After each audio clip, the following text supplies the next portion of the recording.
Hello everyone. जय Jagannath. Welcome to SS education. या पूर्वर आमे संबल कौन आ संबलर प्रकारभेद विषय पढ़ी जाइए। आज आम पढ़ा संबलर विकास कौन, संबलर विकास केमती हो पार। मनुष्य बंचापी एवं एक उन्नत जीवन यापन करने संबलर आवश्यकता यथेष्ट अधिक। प्रकृति मिलुवा पदार्थ गुड़ी निर्विकार भाव में व्यवहार करने फल अनेक प्रकार समस्या सृष्टि। आम प्रकृतिर जिते सब जिनस भी व्यवहार करछे आम तो व्यवहार कर फल भी आम विभिन्न समस्या देखा जमीक देख केतेक व्यक्ति अत्यधिक लाभ जो संबल ह्रास पाए, केतेक व्यक्ति अधिका लाभ पाँच कि संबल को ह्रास करदे। पर पॉइंट अच्छी अल्प संख्यक लोकों पाखरे संबल जमा हो रहा फल समाज में धनी और गरीब कि थिलाबाला नथिला बाला दुईटी स्पष्ट श्रेणी में देखा गोटे हूँ जहाँ पाखे रोचे तो पैसा रोचे कि जहाँ पाखे रोनी तो पाखे किसी भी पैसा रोनी। ठीक अच्छे। तापर देख निर्विकार संबल उत्तोलन जो पारिस्थितिक समस्या सृष्टि जमीक उत्ततीकरण, ओजोन स्तर ह्रास, परिवेश प्रदूषण इत्यादि विभिन्न प्रकार समस्या देखा संबल विकास करने चक्कर बाकी जिन सब नष्ट कर दे। जीवन धारण मान उन्नति करने और विश्व शांति संबलर पोषणीय विकास आवश्यक। वर्तमान खनिज तैल संबलर उत्तोलन जेपरी भाव होउछि तद्वारा तैल भंडार गुड़िकर तैल परिमाण ह्रास होगा संगे संगे यह भविष्य में एक विपदपूर्ण परिस्थिति सृष्टि कर संबलर आविष्कार, उत्तोलन और व्यवहार संबंधी एक सुचिंतित योजना प्रस्तुत करने एकांत आवश्यक। यह द्वारा भूपृष्ठ में समस्त जीवजगतर स्थिति कौन विपदर संभावना रही तो यह बचाई गोटे योजना दरकार ना भविष्य में यहाँ गोटे विपदर संभावना देखा। देख प्राकृतिक संबलर योजना केमती करवा। देख भूमि, मृत्तिका, वायु, जंगल, प्राणी और उद्भिद जगत इत्यादि समस्त पारिवेशिक उपादान ठारू सर्वदा आमको अनेक सुविधा सुजोग मिलुछि। मात्र प्रकृतिर यही दान को मनुष्य सहजरे बुझी पारुना। सचेतनहीनता जो त्रुटिपूर्ण भाव प्राकृतिक संबल गुड़िक अनवरत व्यवहार होउछि। जनसंख्या वृद्धि जो आवश्यकता पूरण संबलर चाहिदा वृद्धि पाइबार लगी। विभिन्न कारीगरी कौशल अवलंबन कर मनुष्य अधिक अधिक संबल व्यवहार करुच्ची। चाहिदा पूरण करने को जाई मनुष्य प्रकृति को अनवरत शोषण कर निजर आवश्यकता मेटाइबा मनुष्य प्रकृति को बहुत नीच भाव देखिए प्रकृति को नष्ट कर लगी। तार जी दरकार तार अधिक व्यवहार करी प्रकृति को नष्ट कर लगी। किंतु परिवेश को केमती संरक्षित कराहब से मनुष्य केबे चिंता करू नाही। संबलर अत्यधिक अनुचित व्यवहार मनुष्य समाज पर एक विपद संकेत सूचित करुच्ची।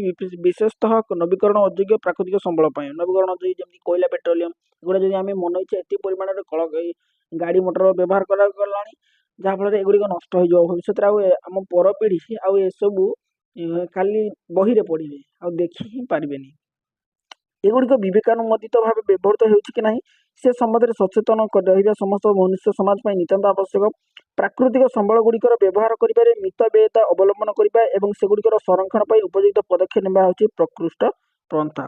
देख भारत महासागर EEZ अंचल भारत मांगानीज पिंड उत्तोलन करने अधिकार पाई।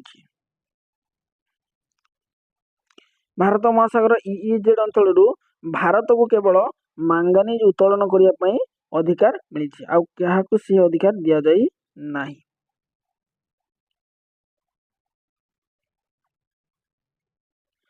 प्राकृतिक संबल सबु समय सबु समस्त स्थान में समान परिमाण में मिले ना। केतेक निर्दिष्ट स्थान में यह मिली थाए। यार गच्छित परिमाण सीमित।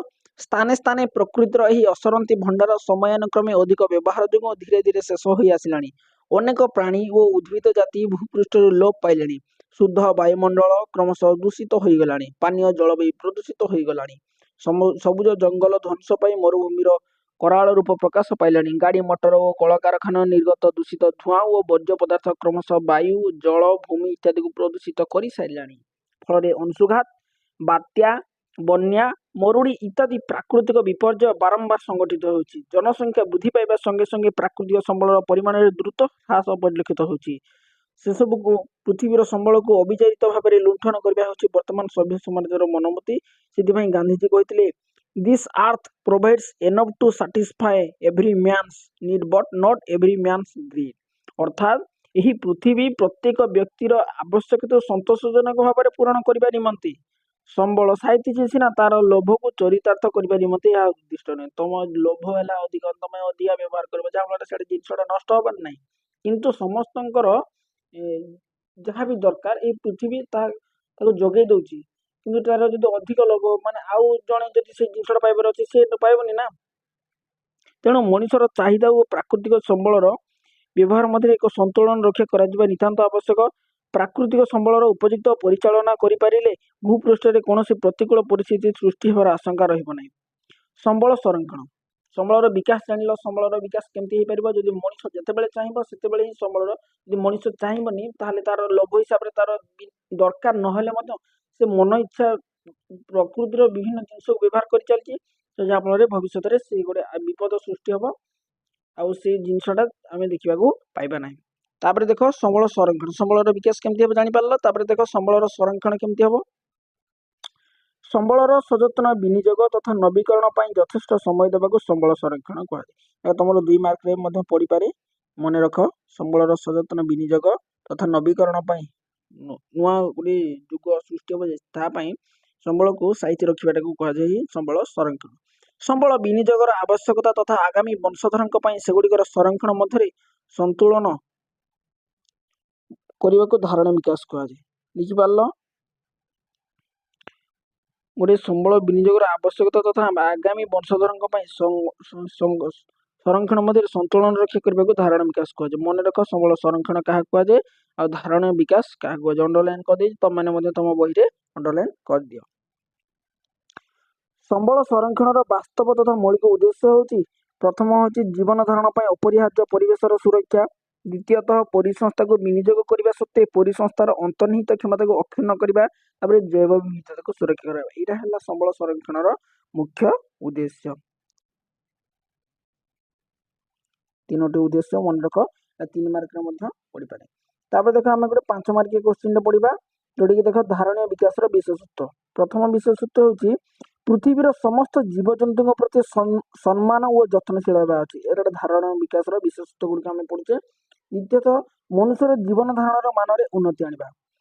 ପୃଥିବୀର ସାମର୍ଥ୍ୟ ଓ ବିବିଧତାର ସଂରକ୍ଷଣ କରିବା। ପ୍ରାକୃତିକ ସମ୍ବଳର ଅବକ୍ଷୟ ଯଥାସମ୍ଭବ ହ୍ରାସ କରିବା। ପରିବେଶ ପ୍ରତି ବ୍ୟକ୍ତିଗତ ଆଭିମୁଖ୍ୟ ବ୍ୟବହାରରେ ପରିବର୍ତ୍ତନ ଆଣିବା।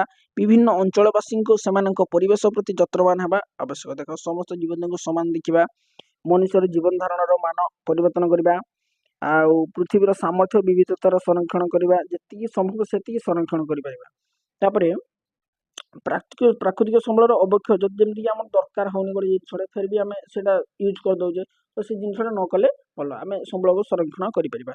ପରିବେଶ ପ୍ରତି ବ୍ୟକ୍ତିଗତ ଆଭିମୁଖ୍ୟ, ସିଏ କହିବେ ସିଏ କରୁ, ମୁଁ କରିପାରିବିନି, ତ ସମସ୍ତେ ଯଦି କରିବା ତାହେଲେ ଜିନିଷଟା ନିହାତି ଭାବରେ ହେବ। ବିଭିନ୍ନ ଅଞ୍ଚଳବାସୀଙ୍କୁ ସେମାନଙ୍କ ପରିବେଶ ପ୍ରତି ଯତ୍ନବାନ ହେବା ପାଇଁ ସକ୍ଷମ କରିବା।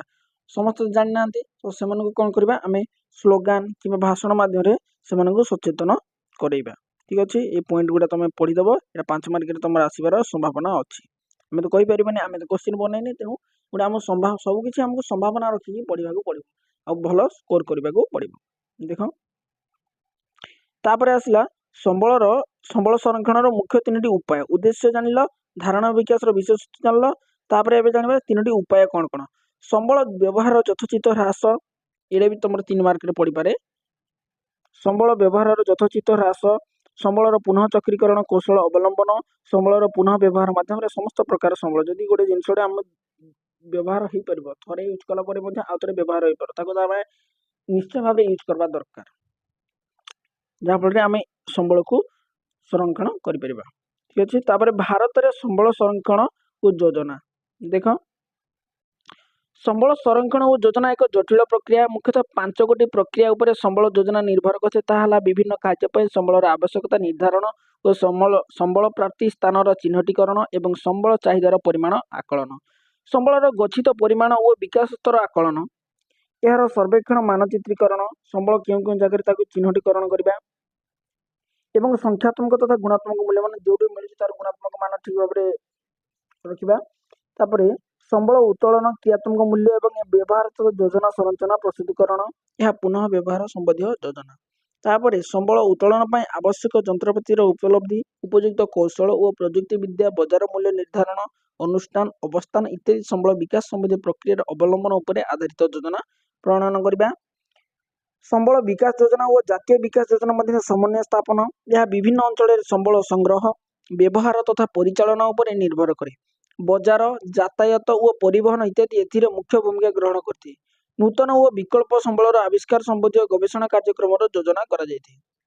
ସମ୍ବଳର ଯଥୋଚିତ ବ୍ୟବହାର ହେଉଛି ଯୋଜନାର ମୂଳ ଲକ୍ଷ୍ୟ। ଭାରତ ପରି ଏକ ବୃହତ୍ ଜନସଂଖ୍ୟା ବିଶିଷ୍ଟ ଓ ବିଭିନ୍ନ ଅଞ୍ଚଳରେ ପରିପୂର୍ଣ୍ଣ ଦେଶ ପାଇଁ ସମ୍ବଳ ଯୋଜନାର ପ୍ରାଧାନ୍ୟ ଓ ଆବଶ୍ୟକତା ଯଥେଷ୍ଟ ଅଧିକ। ଭାରତରେ ବିଭିନ୍ନ ଅଞ୍ଚଳରେ ବିଭିନ୍ନ ପ୍ରକାରର ସମ୍ବଳ ମିଳିଥାଏ। କେତେକ ଅଞ୍ଚଳରେ ଏକ ନିର୍ଦ୍ଦିଷ୍ଟ ସମ୍ବଳର ଆଧିକ୍ୟ ଦେଖାଯାଉଥିବା ବେଳେ ଅନ୍ୟ କେତେକ ଅଞ୍ଚଳରେ ଏହାର ଅଭାବ। କିଛି ଅଞ୍ଚଳରେ ସମ୍ବଳ ତ ମିଳୁଥିବା ଜାଗାରେ କିଛି ଜାଗାରେ ସମ୍ବଳ ବିଲକୁଲ ହିଁ ମିଳୁନାହିଁ। ଦେଖ ଏବେ ବି ଭାରତର କିଛି ଜାଗାରେ ଅଛି, କିଛି ଜାଗାରେ ତ ପାଣି ଭରପୁର ବା ଜଳ ବହୁତ ଅଧିକ ପରିମାଣରେ ମିଳୁଥିବା ବେଳେ କିଛି ଅଞ୍ଚଳରେ ଜଳର ବହୁତ ଗୁଡ଼ିଏ ଅଭାବ ଦେଖାଯାଉଛି। ସେମିତି ଉଦାହରଣ ସ୍ୱରୂପ ଝାଡ଼ଖଣ୍ଡ, ଛତିଶଗଡ଼, ଓଡ଼ିଶା, ମଧ୍ୟପ୍ରଦେଶ ଇତ୍ୟାଦି ରାଜ୍ୟଗୁଡ଼ିରେ ବିଭିନ୍ନ ପ୍ରକାର ଖଣିଜ ସମ୍ବଳ ଅଧିକ ପରିମାଣରେ ଦେଖାଯାଇଥାଏ। ଅରୁଣାଚଳ ପ୍ରଦେଶରେ ଅଧିକ ପରିମାଣରେ ଜଳ ସମ୍ବଳ ରହିଥିଲେ ମଧ୍ୟ ତାର ବ୍ୟବହାର ନିମିତ୍ତ ସର୍ବନିମ୍ନ ସୁବିଧା ମିଳିନଥାଏ। ଲାଦାଖ ଏକ ଶୀତଳ ମରୁଭୂମି ହୋଇଥିବାରୁ ଦେଶର ଅନ୍ୟାନ୍ୟ ଅଞ୍ଚଳ ସହିତ ଏହାର ଉତ୍ତମ ସଂଯୋଗ ନାହିଁ। ସେଥିପାଇଁ ସମ୍ବଳର ସୁବିନିଯୋଗ ପାଇଁ ଏକ ସୁଚିନ୍ତିତ ଯୋଜନାର ଆବଶ୍ୟକତା ରହିଛି। ପ୍ରାକୃତିକ ସମ୍ବଳ ଗୁଡ଼ିକ ବିବେକାନୁମୋଦିତ ଭାବେ ବ୍ୟବହୃତ ହେଉଛି କି ନାହିଁ ସେ ସମ୍ବନ୍ଧରେ ସଚେତନ ରହିବା ସମସ୍ତଙ୍କ ପାଇଁ ନିତାନ୍ତ ଆବଶ୍ୟକ। ଏହା ବ୍ୟତୀତ ସେଗୁଡ଼ିକର କିପରି ପୁନଃଭରଣ ହୋଇପାରିବ ସେଥିପାଇଁ ନିର୍ଦ୍ଦିଷ୍ଟ ଉପାୟମାନ ବାହାର କରାଯିବା ଦରକାର। ପ୍ରାକୃତିକ ସମ୍ବଳ ଗୁଡ଼ିକର ବ୍ୟବହାର କରିବାରେ ମିତବ୍ୟୟତା ଅବଲମ୍ବନ କରିବା ଓ ସେଗୁଡ଼ିକର ସଂରକ୍ଷଣ ପାଇଁ ଉପଯୁକ୍ତ ପଦକ୍ଷେପ ନେବା ହେଉଛି ପ୍ରକୃଷ୍ଟ ପନ୍ଥା। କୋଇଲା ଓ ଖଣିଜ ତୈଳ ଅବିରତ ବ୍ୟବହୃତ ହେଲେ ଏ ଶତାବ୍ଦୀ ମଧ୍ୟରେ ତାହା ଶେଷ ହୋଇଯିବାର ଆଶଙ୍କା ରହିଛି। ତେଣୁ ଶକ୍ତିର ବିକଳ୍ପ ଉତ୍ସ ଭାବରେ ସୌରଶକ୍ତି, ପବନ ଶକ୍ତି, ଜୈବ ଗ୍ୟାସ୍ ଇତ୍ୟାଦିର ବ୍ୟବହାର ପ୍ରତି ପ୍ରୋତ୍ସାହନ ଓ ସୁଯୋଗ ସୃଷ୍ଟି କରିବା ଆବଶ୍ୟକ। ବାୟୁ, ଜଳ, ମୃତ୍ତିକା ଓ ଅରଣ୍ୟ ଆଦି ପ୍ରାକୃତିକ ସମ୍ବଳର ବ୍ୟବହାର ସତର୍କତା ଅବଲମ୍ବନ କରିବା ଦରକାର। ସେଗୁଡ଼ିକୁ ପ୍ରଦୂଷଣ ମୁକ୍ତ କରିବା ଏବଂ ବିଶେଷ ଭାବରେ ସଂରକ୍ଷଣ କରିବା ନିହାତି ଦରକାର। ପ୍ରଦୂଷଣ ହ୍ରାସ କରିବା ପାଇଁ ଏବେ ସମଗ୍ର ବିଶ୍ୱରେ ଉଦ୍ୟମ ହେଉଛି। ଭାରତ ମଧ୍ୟ ଜନସଚେତନ ଜାଗ୍ରତ କରିବା ସହ ବିଭିନ୍ନ ବୈଜ୍ଞାନିକ ଉପାୟରେ ପ୍ରଦୂଷଣ ନିୟନ୍ତ୍ରଣ କରିବା ପାଇଁ ନୂତନ ପଦ୍ଧତି ଓ ବିଭିନ୍ନ ଆଇନର ସହାୟତା ନେଉଛି। ଭାରତ ସ୍ୱାଧୀନତା ପାଇଲା ପରେ ପ୍ରଥମ ପଞ୍ଚବାର୍ଷିକ ଯୋଜନା ଠାରୁ ସମ୍ବଳ ଯୋଜନାର ମୁଖ୍ୟ ହାସଲ କରିବା ଚେଷ୍ଟା କରିଛି। ପ୍ରକୃତି ଓ ପ୍ରାକୃତିକ ସମ୍ବଳର ସଂରକ୍ଷଣ ପାଇଁ ଏକ ଆନ୍ତର୍ଜାତିକ ସଂସ୍ଥା ଯେମିତିକି international union for conservation of nature and natural resource full ଫର୍ମଟା ମନେ ରଖିଥାଅ। ଜାତିସଂଘର ଏକ ସଦସ୍ୟ ଦେଶ ଭାବରେ ଭାରତ ଏହାର ନୀତିକୁ ଗ୍ରହଣ କରି ପ୍ରାକୃତିକ ସମ୍ବଳର ସଂରକ୍ଷଣ ପାଇଁ ଉପଯୁକ୍ତ ପଦକ୍ଷେପମାନ ନେଉଛି। ବନ୍ୟଜନ୍ତୁ ସଂରକ୍ଷଣ ଯେମିତି ୱାଇଲ୍ଡ ଲାଇଫ କନଜରଭେସନ ଯୋଜନା ମାଧ୍ୟମରେ ଏହି ସଂସ୍ଥା 5ଗୋଟି ଜାତିର ସଂଖ୍ୟା ପ୍ରତି ଦୃଷ୍ଟି ଦେଉଛି। ସେଗୁଡ଼ିକ ହେଲେ ଦେଖ ବନ୍ୟଜନ୍ତୁ ସଂରକ୍ଷଣ ନୀତି ଅନୁସାରେ ଏହି ସଂସ୍ଥା 5ଗୋଟି ଯୋଜନା 5ଗୋଟି ଜାତିର ସଂଖ୍ୟା ପ୍ରତି ଦୃଷ୍ଟି ଦେଉଛି। ପ୍ରଥମତଃ ବିଲୁପ୍ତ ବା ଚିହ୍ନିତ ଜାତି। ପ୍ରଥମ ହେଉଛି ବିଲୁପ୍ତ ଜାତିଙ୍କୁ ବା ଚିହ୍ନିତ ନିଶ୍ଚିହ୍ନ ଜାତି ଏମାନଙ୍କୁ ଦୃଷ୍ଟି ଦେଉଛି। ତାପରେ ବିପଦ ସଂକୁଳ ଜାତି, ଅସୁରକ୍ଷିତ ଜାତି, ଦୁର୍ଲଭ ଜାତି, କମ୍ ଜଣାଥିବା ବା ଅଜଣା ଜାତି ଏହିପରି ଭାବରେ 5ଗୋଟି ଜାତି ଉପରେ ଏହି ୱାଇଲ୍ଡ ଲାଇଫ କନଜରଭେସନ ଦୃଷ୍ଟି ଦେଉଛି। ମନେ ରଖ ଏଇଟା ବି ତମ 5ଗୋଟି ଯେଉଁ ଜାତି ମଧ୍ୟରେ ଇଏ ଦେଉଛି ତାର ନାମ ଲେଖ ବୋଲି ତମକୁ ପ୍ରଶ୍ନ ମଧ୍ୟ ପଡ଼ିପାରେ। ତାପରେ ଅରଣ୍ୟର ସୁରକ୍ଷା ପାଇଁ ଜୈବ ବିବିଧତାର ସଂରକ୍ଷଣ ଉପରେ ଅଧିକ ଦୃଷ୍ଟି ଦିଆଯାଉଛି। ଅରଣ୍ୟ କ୍ଷୟ ରୋକିବାକୁ ଜଙ୍ଗଲ ସୁରକ୍ଷା ଆଇନ ପ୍ରଣୟନ କରାଯାଇଛି। ପ୍ରାକୃତିକ ସମ୍ବଳର ସଂରକ୍ଷଣ ଦ୍ୱାରା ବିଶ୍ୱ ଜଳବାୟୁ ପରିବର୍ତ୍ତନକୁ ସ୍ୱାଭାବିକ କରାଯିବା ପାଇଁ ଚେଷ୍ଟା କରାଯାଇଛି। ସେଥିପାଇଁ ଭାରତରେ 1992ରେ ରିଓ ଡି ଜାନେରିଓ ବିଶ୍ୱ ବୈଠକରେ ଯୋଗଦେଇ ପ୍ରାକୃତିକ ସମ୍ବଳ ଓ ପ୍ରାକୃତିକ ପରିବେଶର ସଂରକ୍ଷଣ ନିମନ୍ତେ ଅଧିକ ଧ୍ୟାନ ଦେଇଛି। ରିଓ ଡି ଜାନେରିଓ କେବେ ଗଠିତ ହୋଇଥିଲା ମନେ ରଖ 1992ରେ ରିଓ ଡି ଜାନେରିଓ ବିଶ୍ୱ ବୈଠକ ଯୋଗଦେଇ ପ୍ରାକୃତିକ ସମ୍ବଳ ଓ ପ୍ରାକୃତିକ ପରିବେଶର ସଂରକ୍ଷଣ ନିମନ୍ତେ ଅଧିକ ଧ୍ୟାନ ଦେଇଛି। ତାହେଲେ ରିଓ ଡି ଜାନେରିଓ କେବେ ଗଠିତ ହୋଇଥିଲା 1992ରେ। ସେଥିପାଇଁ ଦେଶରେ ବିଭିନ୍ନ ଆଇନ ପ୍ରଣୟନ କରି ଓ ଲୋକଙ୍କୁ ସଚେତନ କରି ପ୍ରାକୃତିକ ସମ୍ବଳ ସଂରକ୍ଷଣ କରାଯିବା ପାଇଁ ବଳିଷ୍ଠ ପଦକ୍ଷେପ ମାନ ନିଆଯାଇଛି। ଠିକ ଅଛି, ଏଇଟା ଥିଲା ଆମର ପ୍ରଥମ ଚାପ୍ଟର ସରିଯାଇଛି। ୟା ପରେ ଆମେ ପ୍ରଶ୍ନାବଳୀ ଗୁଡ଼ିକ ଡିସ୍କସନ କରିବା।